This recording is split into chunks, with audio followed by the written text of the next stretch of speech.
주 예수 그리스도의 존귀하신 이름으로 7월 12일 아침 예배를 전능하신 하나님 앞에 기도하심으로 드리시겠습니다. 기도하시겠습니다. 하나님 아버지 감사합니다. 오늘 주님 앞에 나와 예배할 수 있도록 이 시간을 허락해 주시니 감사합니다.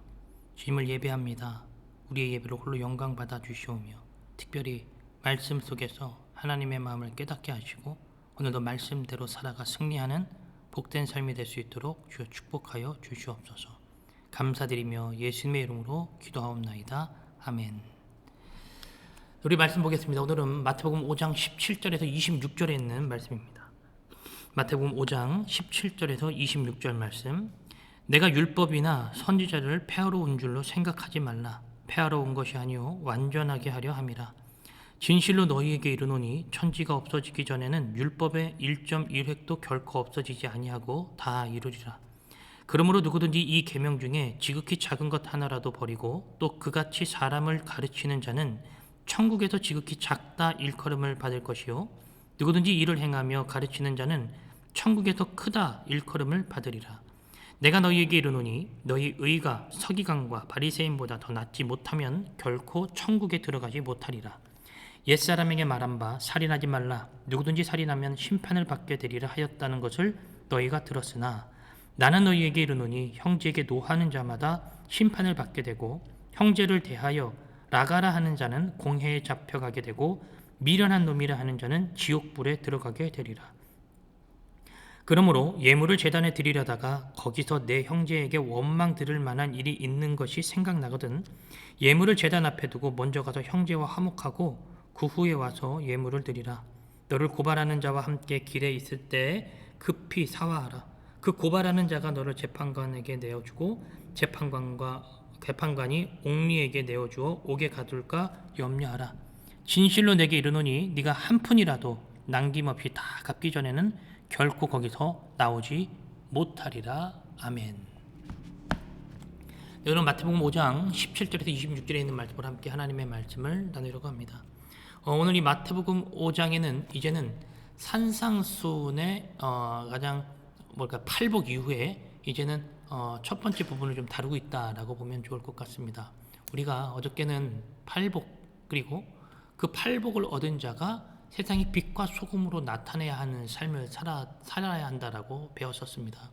그 팔복을 통해서 세상의 빛과 소금의 역할을 감당해내는 것이 예수님께서 이 땅에 너희들이 살아내는 아주 삶의 기본적 베이스야 라고 우리들께 말씀해 주셨다면 오늘은 좀 그것에 좀 세부적인 내용으로 오늘 하나 들어가게 되어지는 거예요.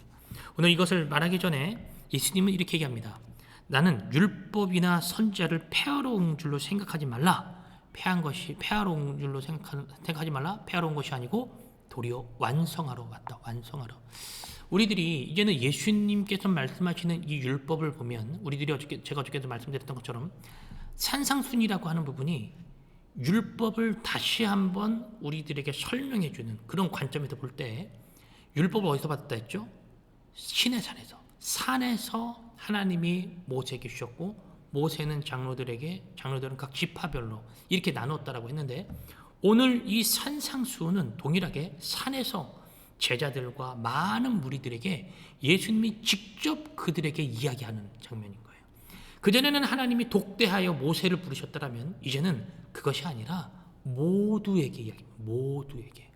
마치 예수님께서 십자가에 못 박혀 돌아가시고 우리 모두를 이제는 제사장을 통해서 예배의 자리로 초청하는 것이 아니라 우리들 모두가 예수 그리스도의 이름으로 나아가서 예배를 드릴 수 있는 것처럼 이제는 그 율법을 대하고 받아들이는 그 모습도 우리 모두가 예수님 앞에 직접 무리가 나아가서 예수님을 만나는 이 장면을 보여주고 있는 것이죠. 예수님은 이제 그 율법도 우리들에게 완전히 완성시켜서 보여주려고 하는 그 예수님의 의도를 우리들이 알아야 되는 것입니다. 그래서 예수님은 이전에 있었던 율법을 너희들이 오해하고 있었는데 너희들이 잘못 깨닫고 있었는데 그렇게 하는 것이 아니라 오늘 이렇게 해야 돼 라고 하는 것을 우리들에게 하나하나 가르쳐 주십니다. 자 18절 보세요. 그러면서 예수님 말씀하세요. 진실로 너희에게 이르노니 천지가 없어지기 전에 율법의 1.1획도 결코 없어지지 아니할 거야. 자, 이 말은 무슨 말이냐? 우리는 보통 율법은 이전의 것, 그래서 그걸 지킬 필요가 없어. 이제는 예수님이 말씀해 주신 이 법을 지켜야 돼라고 이야기를 해요. 자, 이 말을 잘 들어보세요. 이전에 있었던 것은 없어진 거야. 그래서 이것은 다 무시되어지고 이제는 예수님이 우리에게 말씀해 주신 이것만 지키면 돼라고 하는 것이 단순히 우리들이 이전의 것을 이제는 잃어버린 상태에서 이것을 지킨다? 여러분, 이것은 아니라는 거예요. 예수님 오늘 말씀하신 것처럼 이전에 있었던 율법을 너희들이 이해하지 못하는 것 같아. 하나님의 의도를 너희들이 모르는 것 같아. 그래서 나는 그 의도를 좀 더 부드럽게 너희들에게 완벽하게 설명해 주기 위해서 율법은 이렇게 설명했는데 이 율법을 너희들이 그동안 오역해서 잘못 지켜왔어. 근데 이것을 이렇게 한번 지켜볼래? 라고 하는 마음으로 전한다는 거예요. 이 말은 이전의 율법도 우리들이 현재 예수님의 가르침대로 함께 완성해 나가고 지켜야 된다는 거예요. 다른 말로 하면 이러한 율법이 이전에는 행위적인 부분으로서 가득했다면 이제는 의미와 의도를 알고 예수님의 관점으로 그 율법을 바라봐야 된다는 것입니다. 그래서 이런 거예요. 우리들이 구약교회에 머물러 있더라면 우리는 현재 안식일을 지켜야 되는 것이겠죠. 그러나 우리는 안식일을 지키지 않아요. 우리는 주의 날 주의 일을 지킵니다. 자, 주의 날 주의 일을 지킴과 동시에 우리들은 어떤 정신을 갖고 있는 거예요?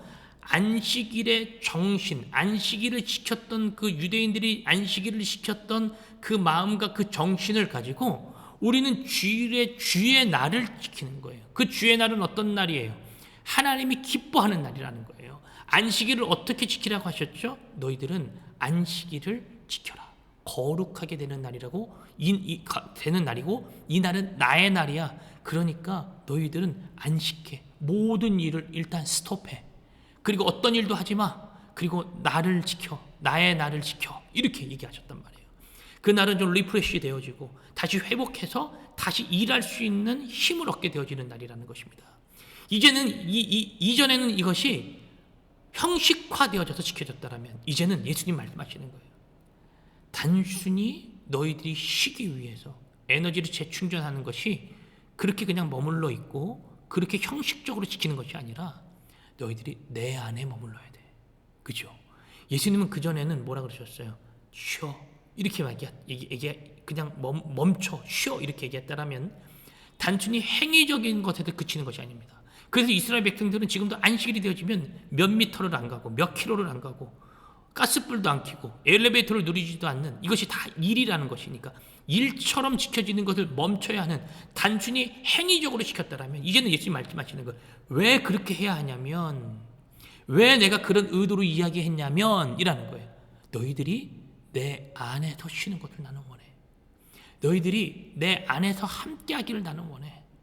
그러면서 예수님이 뭐라 그러세요? 내 안에, 내가 너희 안에, 우리 모두가 함께 살아가는 거야 라는 걸 가르치는 거예요. 이전에는 이전에는 주님을 지키는 날의 하루였다면 이제는 우리 모두가 365일이 주님이 허락하신 복된 날, 기쁜 날임을 너희들이 알아야 돼.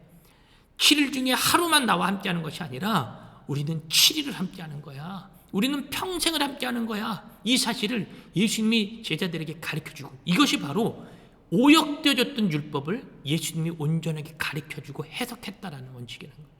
그래서 예수님은 율법을 폐한 것이 아니라 율법을 온전하게 완성시키려고 오신 이전에는 행동만 있었다면 이제는 예수 그리스도의 사랑과 예수 그리스도의 은혜, 의의 법칙을 우리들에게 더하심으로 그 율법을 완전하게 완성하셨다라는 의미에서 이 율법을 완성하시려고 오셨다라는 것입니다. 근데 이 율법은 이 땅이 끝나기 전까지 없어지지 않는다라는 거예요. 19절 보세요. 그러므로 누구든지 이 계명 중에 지극히 작은 것 하나라도 버리고 또 그같이 사람을 가르치는 자는 천국에서 지극히 작다 일컬음을 받을 것이고 누구든지 이 일을 행하며 가르치는 자는 천국에서 크다 일컬음을 받을 것이다. 그러니까 율법을 가르치고 율법을 행하도록 하는 이 모든 것을 가르칠 때에 단순히 행동만 가르칠 것이냐 아니면 그것에 대한 의미 부여를 정확하게 할 것이냐 왜 예수님이 이것까지 해야 한다라고 말씀하셨는가를 우리들에게 명확하게 가르쳐주는 자가 바로 천국에서 크다라는 거예요. 한 가지 예를 들어보면 여러분 예수님은 11조에 대해서 한번 언급을 하십니다. 많은 사람들이 물질을 내고 헌금을 하는 부분에 대해서 예수님이 반대를 하신 것이 아니에요. 헌금이 필요 없다라고 말씀하신 것이 아니라는 것입니다. 그런데 그 헌금을 내는 태도와 자세가 하나님이 보셨을 때는 기쁘지 않다라는 거예요. 왜? 그들은 남에게 드러내려고 헌금을 내거든요. 나는 11조를 이만큼 내. 나 봐봐. 이 정도 내는 사람이 있어?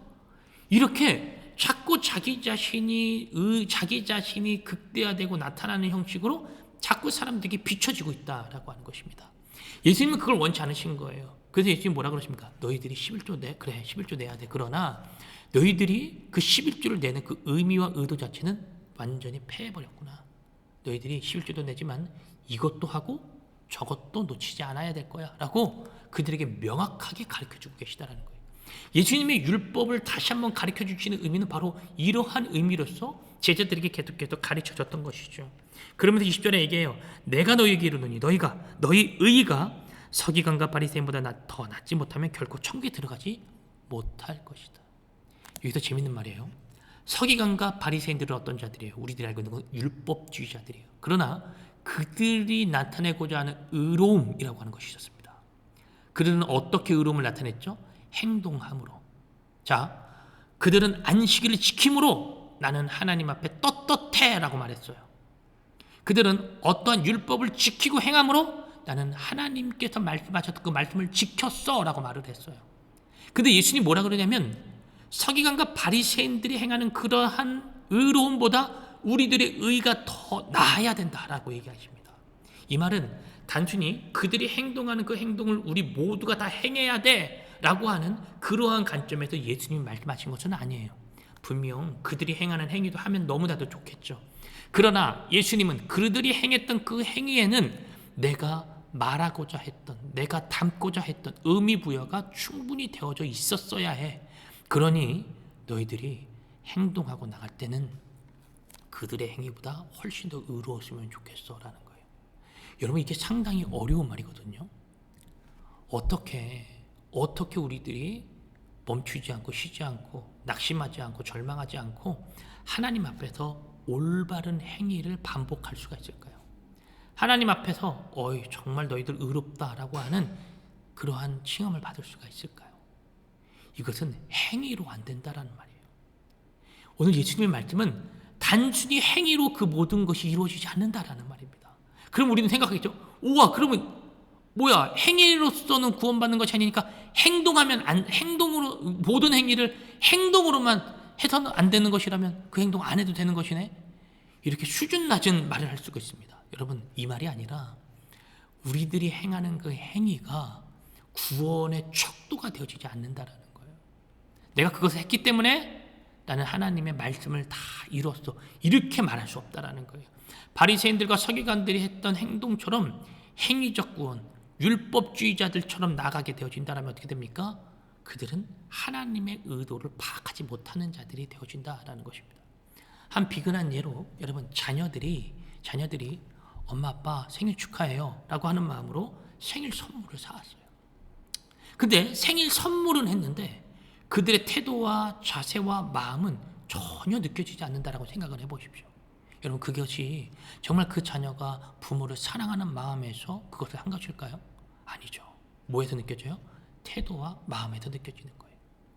선물은 못했어요. 그러나 어머니가 알아요. 내 자녀가, 부모가 알아요. 내 자녀가 하고 싶었는데 이 부분이 어렵겠구나. 그 자녀가 와서 얘기를 해요. 내가 다음에는 꼭 좋은 선물 해드릴게요. 엄마 아빠. 이렇게 말하면 부모는 뭐라고 느껴요?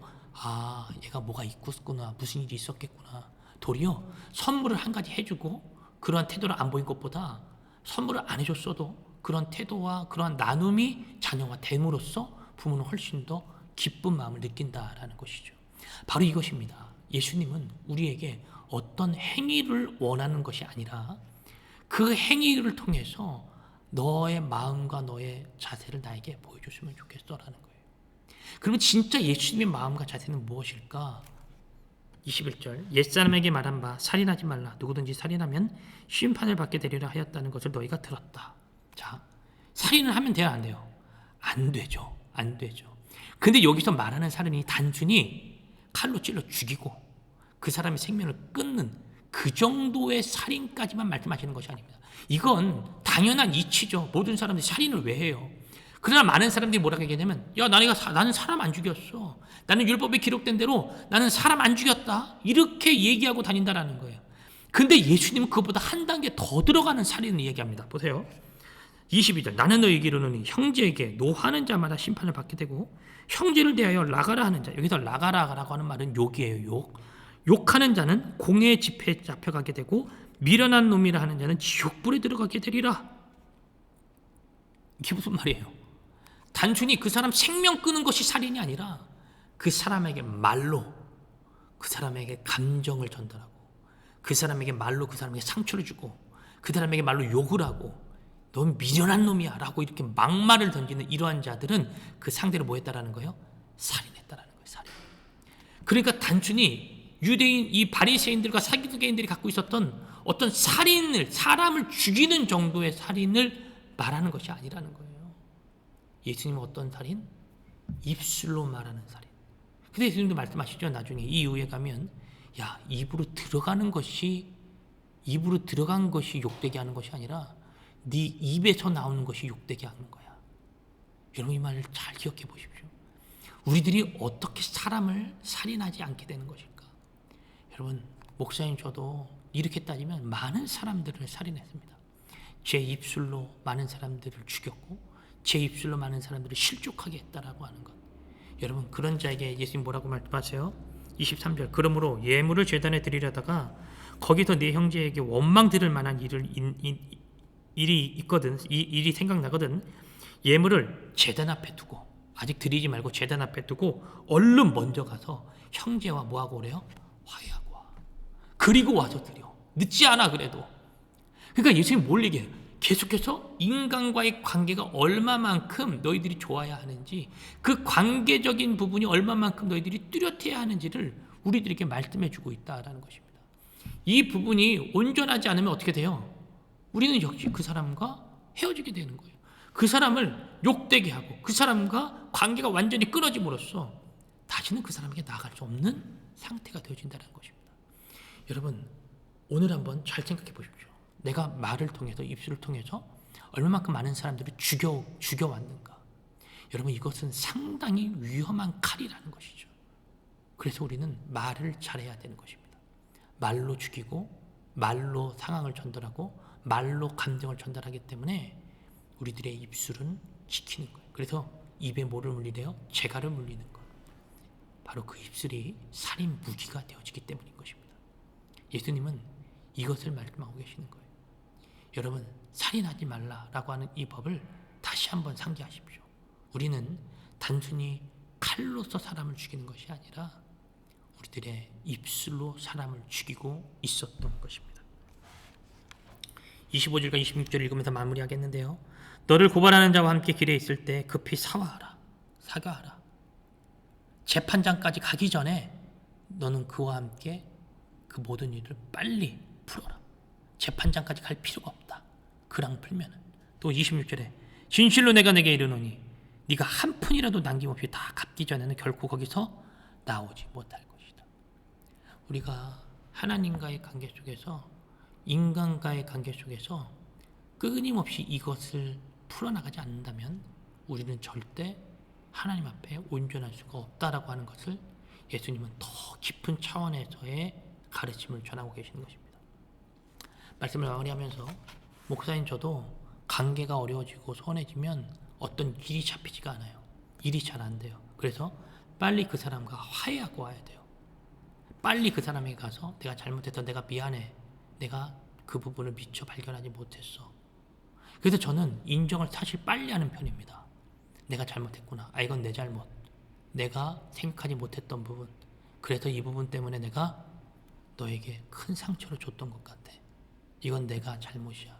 내가 미안했어. 용서하는 게 여러분 내가 그에게 지는 것이 아니에요. 복수하면 이기는 것 같죠? 아니에요, 여러분. 복수해야 카타르시스를 느낀다? 아닙니다. 제가 한 청년과 대화하다 보니까 그 청년이 그런 얘기를 하더라고요. 목사님, 제가 복수를 해본 적이 있거든요. 근데 그 복수했던 그 마음이 복수했다, 이것이 3일을 채 못 가더랍니다.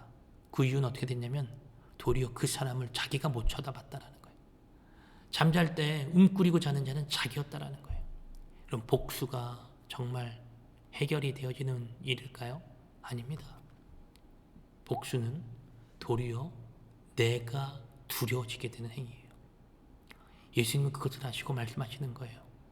너 누군가에게 그렇게 했거든 그와 빨리 가서 풀어라. 오늘 하루를 살아가시면서도 저와 여러분들이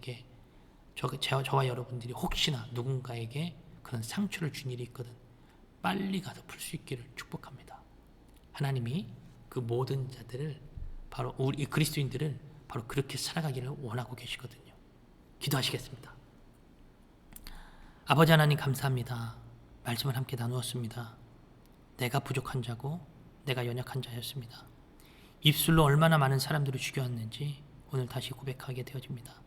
예수님은 그러한 말을 싫어하셨는데 내가 자꾸 그렇게 말하게 되므로 오히려 내가 하나님 앞에 서지 못하는 못난 자가 되어졌습니다.